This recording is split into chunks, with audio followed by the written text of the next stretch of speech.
you're going to be anabolic Hmm. as you get older, it requires a singular focus to achieve that, Yes.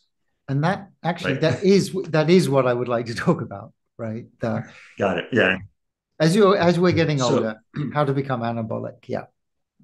yeah. So it's hard, right? So think about think about a teenager, right? They can and think about even teenagers. They just eat calories, right? And they eat calories, and they're so anabolically driven. They get big, right? So while nutrition plays a role, as long as they have calories, protein, how much yeah, it matters. They get big. It's sort of like it's different, but a cattle becomes, a ton, like a bull eating grass. So they're an anabolic machine, right? So teenagers are an anabolic growth machine, mTOR driven, energy sensing, all growing into how do we make these cells hypertrophy and multiply and grow. The signal, is what changes as we get older, right? So we're tending to focus on all the what nutrients, what this I can do, but it's like it's the signal that's changed. While the nutrients are important and it's what we need to use, we need to first make sure the signal is good. So, what are the signals for growth? Mitochondria, right? We need energy. If we don't have energy and we can't efficiently process energy, it's going to be really hard to get bigger. So it's difficult. So if someone has poor mitochondrial function, they're going to have a hard time, you know, getting big. There's workarounds that, but they're going to pay a price for that. If they have insulin resistance, which would be a sequelae of poor mitochondrial function, that correlates with difficulty in building muscle because you need insulin sensitivity, drive amino acids, and drive carbohydrates into the cell to produce energy. So there's another problem. If you don't have the signal, let's say your testosterone, right? Something I spent a lot of time. If testosterone is not either being produced in adequate amounts, which is a small percentage of the people have true hypogonadism, the majority have a metabolic sequelae of testosterone. And even guys who have normal, like decent total testosterone, their free testosterone is low because their binding globulin is high, which is a liver iron problem. And Mhm. if you can fix that, so you need testosterone, um, you need mTOR sensitivity, right? So if you're living a life of too many calories, never taking a break, never doing some intermittent hormesis fasting, etc. Now you have mTOR sort of resistance, and you need to figure out how to change that. So those are the sort of some of the big. There are others pieces to it, but those are the elephants in the room of why things change and why it's harder to maintain. And from a practical people have injuries, right? Mm. They're they have a shoulder problem, they have a knee problem, they have a back problem, so they can't do what they want to do. And I sort of throw in the other piece is because we don't have a good signal, um, people are now getting a little bit not desperate, but they're now finally waking up. They try and do everything at once, and we can't do everything at once. We can't. You can't fast and try and turn down mTOR and grow muscle at the same time. Like and to put on bulk, you can't be anabolic and not catabolic. You can't be anabolic and non-anabolic at the same time. It just doesn't work. Rapamycin, it's another discussion, can help with that mTOR Hmm. resistance, but it still doesn't mean you're going to put on muscle necessarily, unless that's the one issue that you're dealing with. As we're getting older, how do we optimize the signal? So if we go down the gym, but how am I going to make the best effort to ensure that the work I do goes into building more muscle? I would go back to one, making sure that some of those key factors are addressed. Um, So if you're focused on, you need to prepare. Okay. So if you're going to achieve or go on this anabolic journey, you need to make sure that you have all the tools to do it. So can your body function? Can you do the needed work that your body's going to require? Can you do you have the signaling possibilities, right? So it may be someone truly needs to fix metabolic function first. And I would say, yes, they do. So Hmm. fix metabolic function, fix mitochondrial function, at least up to a level. Make sure hormones are in a good milieu, right? I love that word, milieu. um, and, and then you could say, okay, what do I want to achieve? Where I am, what's my visceral fat? Where I am? Okay, it's at a decent level. It's come down. Now, I'm making sure that maybe a simple thing to do is get enough protein, right? So giving the body enough of the amino acids. Then you could say, all right, now I'm going to go through some anabolic. I'm going to have a defined program, which I'm going to track, and I'm going to focus on this. So that doesn't mean, okay, I'm going to do all this strength training and I'm going to do an hour of VO2 max, zone two, and I'm going to, you just can't do it all.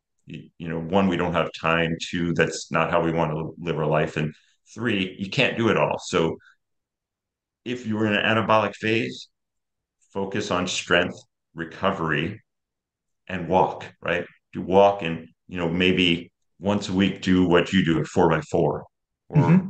do throw in some sprint training. If you can't run, that's okay. Do sprint training on a Carol bike, right? So just focus on easy, super slow, walking, right? That's not going to be catabolic.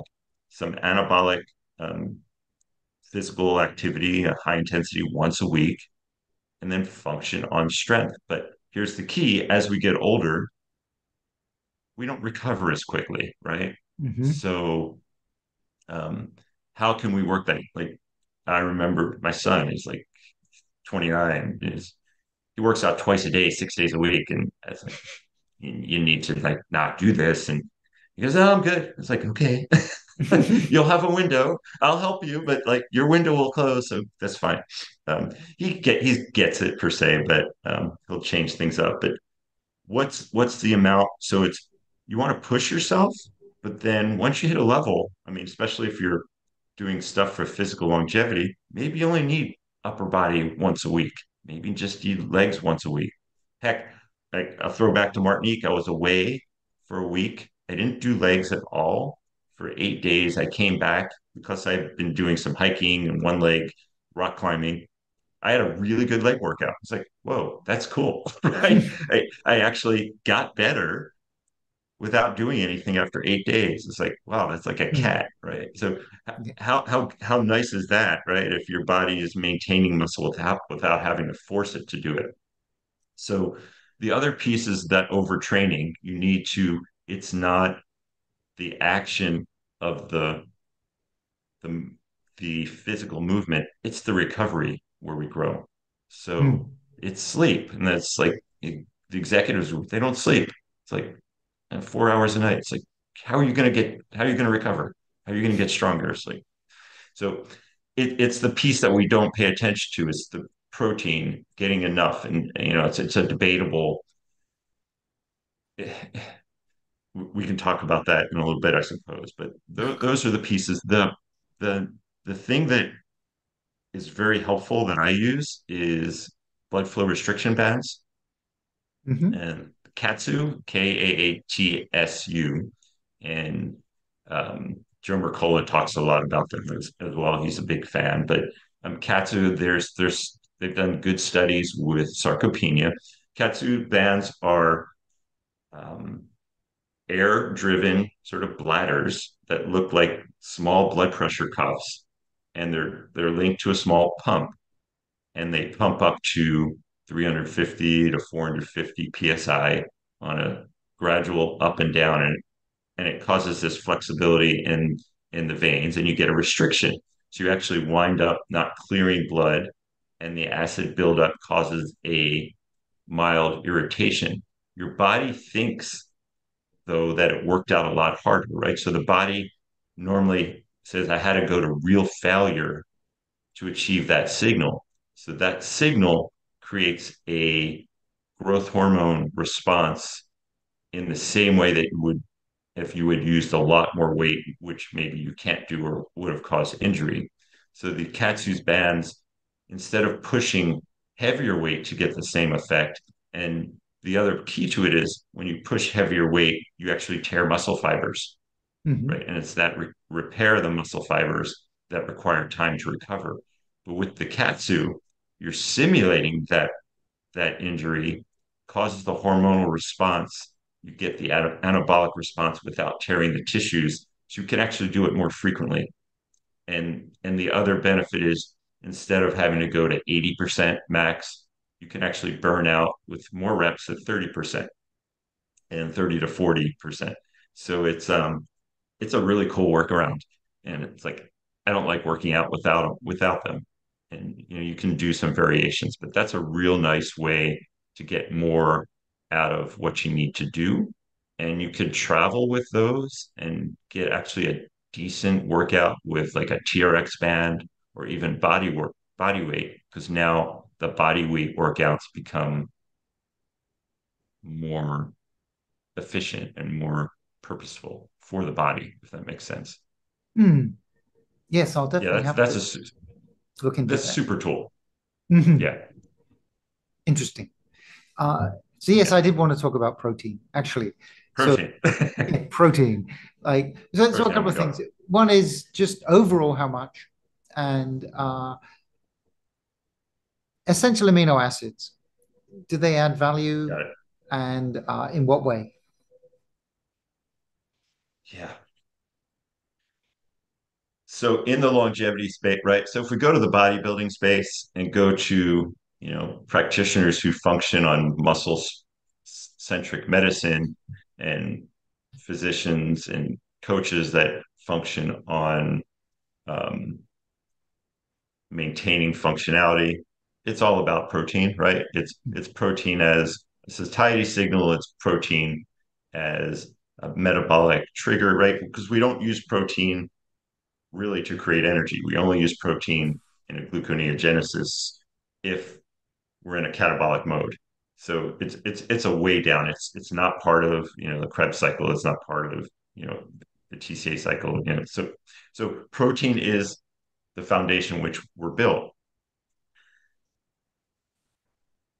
The amount, it could be, point 0.8, if we go per pound, zero point 0.8 grams per pound. So typically I'm 160. I shoot for about 120 grams a day would be ideal. If you're in a stressful mode, you might need more, Mhm. right? And that's really hard to get.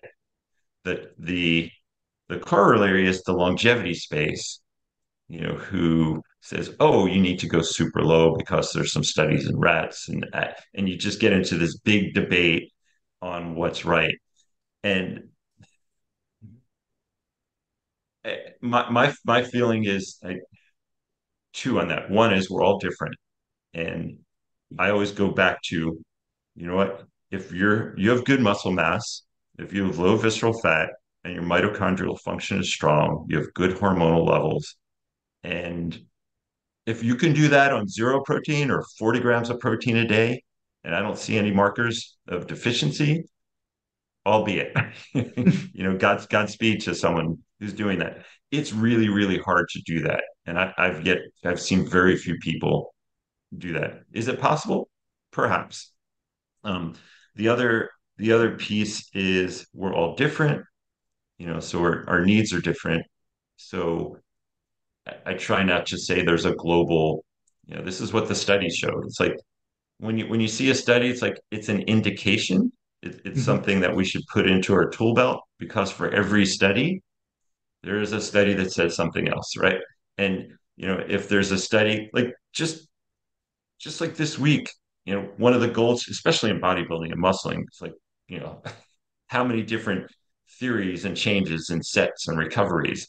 And just this week, the feeling was, oh, there's a limit to how much protein you can get um, after working out that'll have a benefit because you oxidize it, and at some point you're not going to be more anabolic than that 3 grams of leucine triggers. Well, the study says no, that's not right. So Yeah. this foundation of belief is now at least someone saying isn't correct. So it's like, so we want to be careful about hooking yourself to a particular piece because it may have been studied and they completely at the time didn't look at a particular factor that now they one could measure and two you were aware of. If we don't know something existed, you know, Mhm. go back in science. We used to think it was phlegm and bile, and we didn't know anything. So that we interpret it within the best of our knowledge of the day, and sometimes things are forgotten. Sometimes it's just carried on within a graduate study research course because that's where the money is. So I'm always challenged by what to believe and what not to believe. So having said that, when I work with people, if they don't get enough protein, it affects their hunger and their metabolic health. So if I go back to metabolic health mitochondria for me as the most important thing in maintaining muscle, having enough protein is the cornerstone. If you look at CGM and glucose monitors, eat protein and vegetables first, you don't get the spike. Eat the carbohydrates without the protein, you get the spike. So that's not a good thing. And Mhm. can you do that vegetarian wise or low protein? Yes, but then you're missing out on other factors, right? Other key animal factors. So, and that concerns me. And that's another topic for another day. But so I'm weighing on the side of get enough protein. Mhm. If you can prove to me you can't, you can do it without it, great.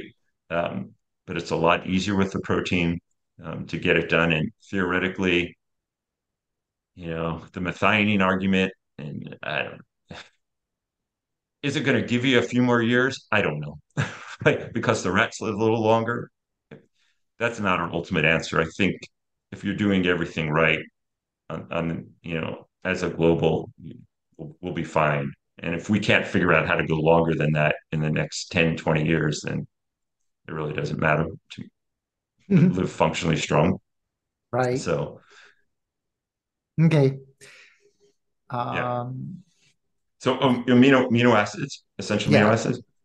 Yeah. So that is, with as the katsu is a really cool tool to sort of trick the body, not trick the body, or to sort of advance your purpose. An essential amino acid blend works the same way. Um, to be able to get these key essential amino acids into your body within 20 minutes, into the cell and create an anabolic mode where you have the amino acids in the blood ready to go where they're needed to be to repair, not have to be broken down. And that's right. So when you eat proteins, you have to digest them, you have to then absorb them.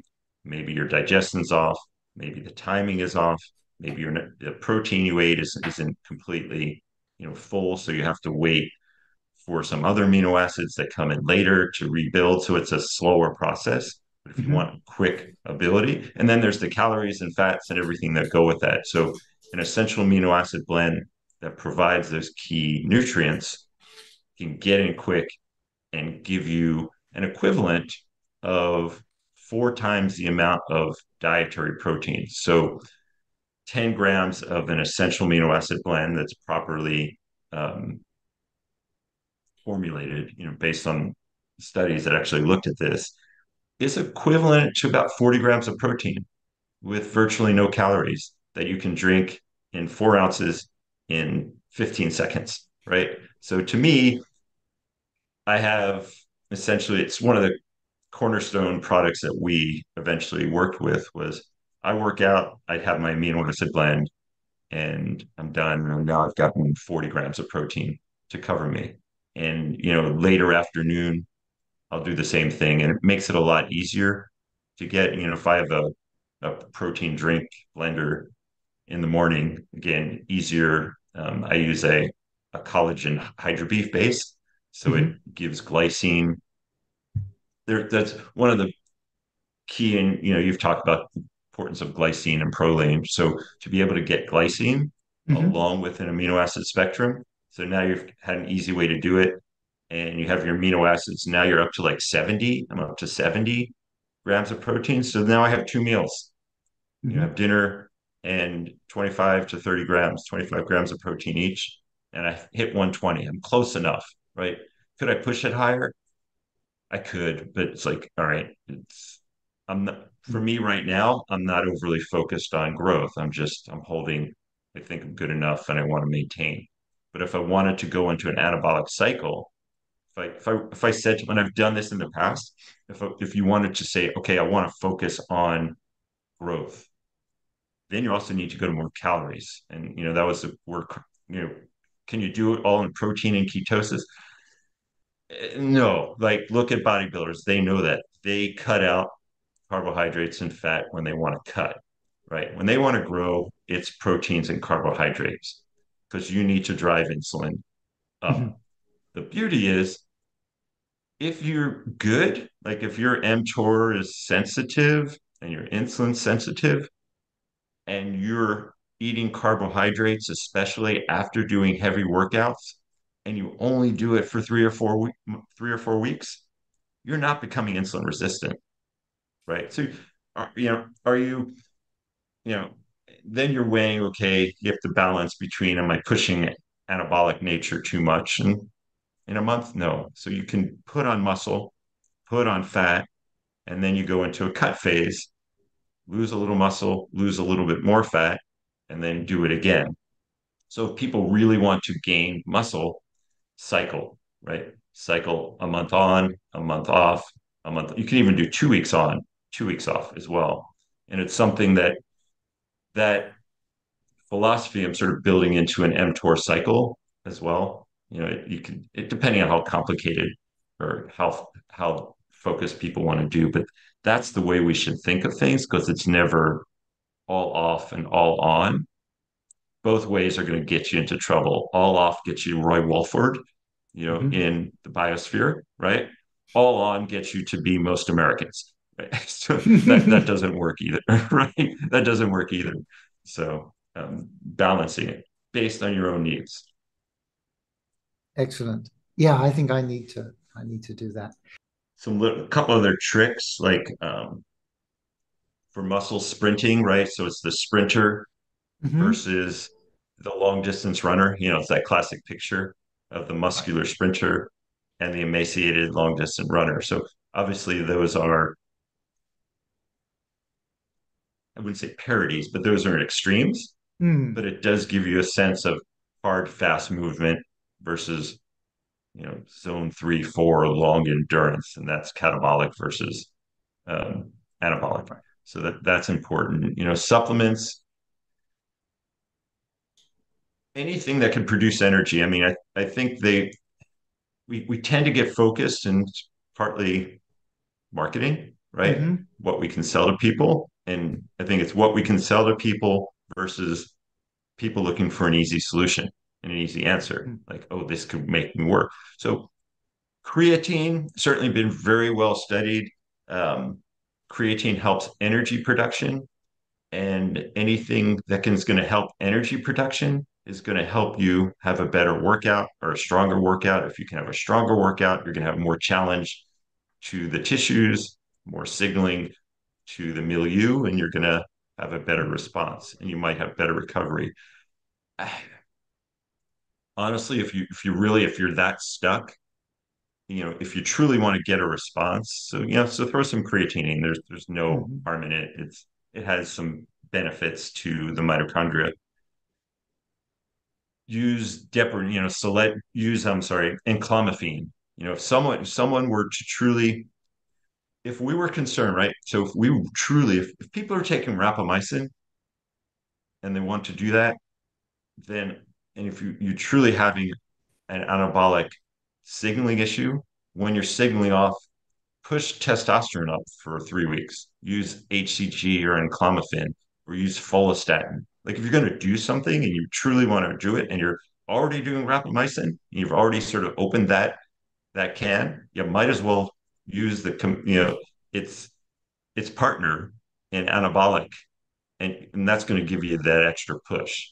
So to dabble around with a little bit of this, these weak signaling, not that they're not useful, but if you have the ability and access, then use the stuff that we know is going to be powerful and then just come off of it. There's no harm. I don't think we're not 17-year-old, football players, right? We're trying to stay healthy. So if there's molecules out there, and for some reason, anabolic molecules have gotten a bad name because of the 17-year-old football players, right? And testosterone was evil. And I'll take it back even further. This is go research Kellogg's and Battle Creek, Michigan, right? Are you aware that how that got started? And then I have you probably aren't, right? no. So they're right. So Kellogg, why they founded this dietary sanitarium in Michigan, it Mm-hmm. was to promote grains, promote their Mm-hmm. use of grains, because that was it. Please don't take this as any religious, but it was in the Bible that the use of grains would calm the urges in young men.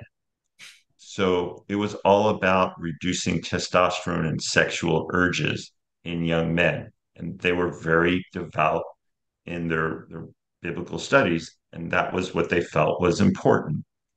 Mm-hmm. So that you can read the story of this, and that's how sort of the dietary pyramid sort of evolved as Kellogg's became a company and called cereal, and they figured out how to deliver cereals in a dried, non-spoiling package to the population, which then became monetized, which then became part of the triangle, the Mm-hmm. pyramid, I'm sorry, in the 70s, which was a particular religiously um, devout person who felt that this was the best thing to do, and that became part of governmental policy.